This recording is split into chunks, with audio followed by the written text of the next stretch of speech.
Resin One con finitura Polyglass, spettacolo. Facciamo un piccolo test insieme. Qui abbiamo caffè, Coca-Cola, candeggina, smacchia, sgrassa e sbianca, 3 in 1. È veramente fortissimo sto prodotto, ve lo consiglio, alla Lidl. E allora vediamo il tutto. Caffè appena fatto, bello bollente. Ok, guardate che fuma, non si vede forse dal video, no? Coca-Cola.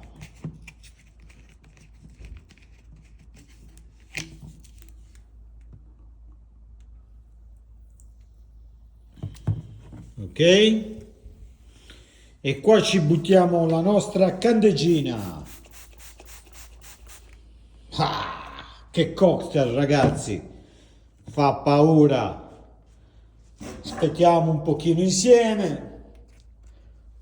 Guardate che sfumatura, sembra una resina autolivellante. Fantastico, eh? Bellissimo. Questo lo lascio così. Scherzo. Ovviamente questi, ragazzi, sono test fatti anche dopo 24 ore. Siamo andati a togliere le macchie e non rimane nessuna lona, però qui non abbiamo tutto sto tempo.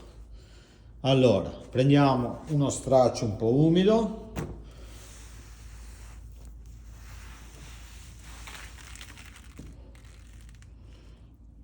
casino, ovviamente. Prendiamo un asciutto, scomodissimo lavorare con una mano. Vediamo.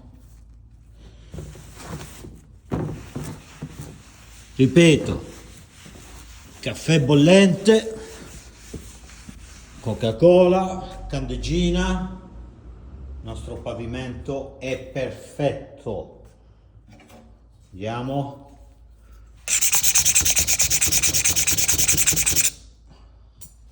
Uno.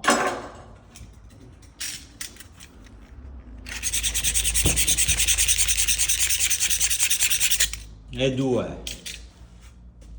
Perfetto! Ciao a tutti!